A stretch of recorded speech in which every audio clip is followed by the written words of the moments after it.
She shredded it. My daughter, my sweet, quiet Emma, stood there with scissors in hand, her eyes wild, as the tattered remains of Laura's wedding dress lay in ruins at her feet. It was supposed to be a weekend of bonding, a chance for my fiancée Laura to connect with my 14-year-old daughter, Emma, before our wedding. I'd imagined laughter, maybe some awkward small talk, but not these, a war zone in my living room, with fabric scraps as casualties and my family's future hanging by a thread. 2 weeks ago, I brought Laura home to meet Emma officially. I'd been a single dad for 6 years since my wife Sarah passed away. Raising Emma alone wasn't easy, but we'd built a rhythm: movie nights, her art projects, and the occasional heart-to-heart about her mom. Emma was my anchor, and I thought Laura understood that. Laura was vibrant, ambitious, a lawyer who could charm a room or tear it apart in a courtroom.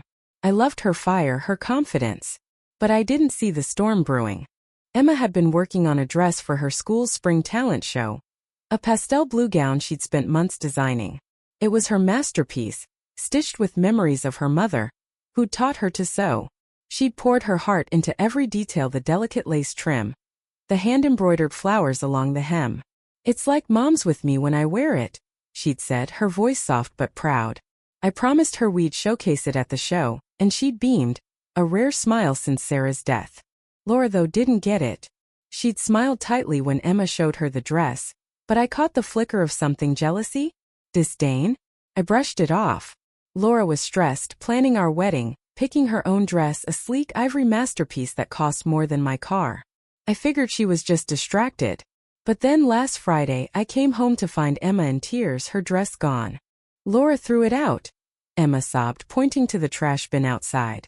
She said it was tacky, that it embarrassed her. My stomach dropped. I dug through the bin, but the dress was ruin-torn, stained with coffee grounds, unsalvageable. Laura stood in the doorway, arms crossed, unapologetic. "It was an eyesore, Mark," she said. "You're welcome. Now Emma can wear something classier." I was speechless. Emma's face crumpled, and she ran to her room, slamming the door. I turned to Laura, my voice low. "That was her mother's memory. How could you?" Laura shrugged, her eyes cold. "She's too old for dress-up. She needs to grow up, and you coddle her." I should have ended it right there. But I didn't.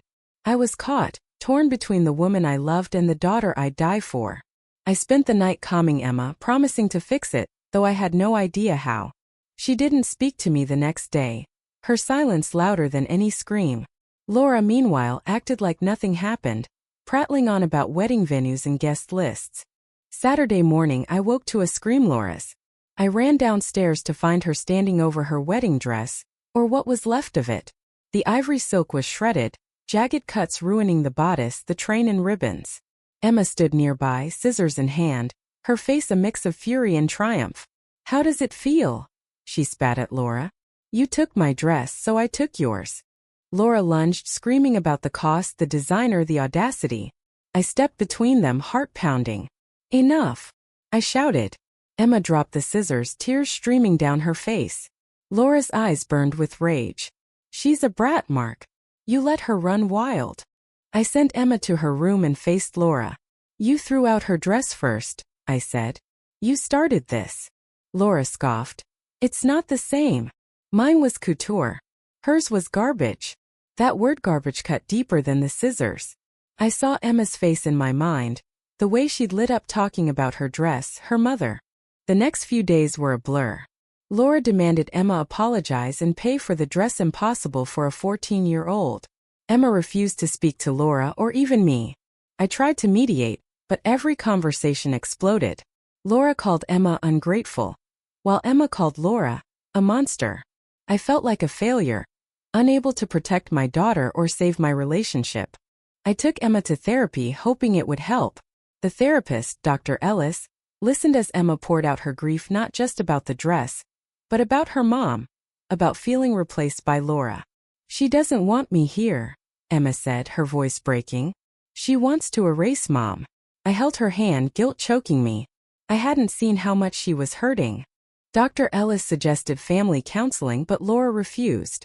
"I'm not the problem," she said. "Your daughter is." That was the first crack in my love for her. I started noticing things I'd ignored: Laura's snide comments about Emma's art, Her insistence on upgrading our home, as if Sarah's memory was clutter. A week later I found Emma sketching a new dress, her hands steady but her eyes distant. "I'm sorry about Laura's dress," she said quietly. "But she deserved it." I didn't know what to say. Part of me agreed she'd hurt my daughter, humiliated her. But revenge wasn't the answer, and I told her so. She nodded, but I could see the defiance still simmering. Laura meanwhile doubled down. She demanded I punish Emma, or she'd call off the wedding. I tried to reason with her, but she was relentless, her pride wounded more than her heart. "Choose, Mark," she said one night, her voice like ice. "Me or her?" I didn't sleep that night. I thought about Sarah, how she'd always put Emma first, how she trusted me to do the same. I thought about Laura's ambition, her charm, but also her cruelty. And I thought about Emma, my daughter, who'd lost so much and still found the strength to fight back. The next morning I made my choice. I packed Laura's things and left them by the door. When she came home I handed her the ring. "I can't marry someone who hurts my daughter," I said. Her face twisted shock then rage. "You're choosing a child over me?" she screamed.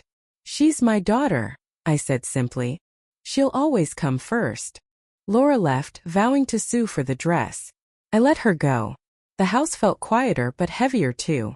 Emma hugged me that night, the first time in weeks. "Thanks, Dad," she whispered.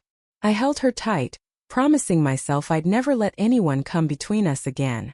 Weeks later, Emma performed at the talent show in a new dress she'd made, simpler, but still beautiful, with the same embroidered flowers.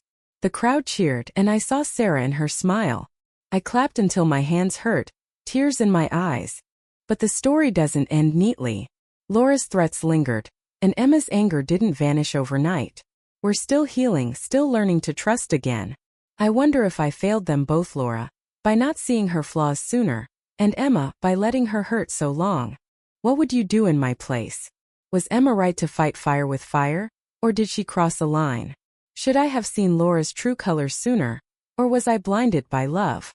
Share your thoughts. Where does justice lie in a family torn by betrayal and revenge?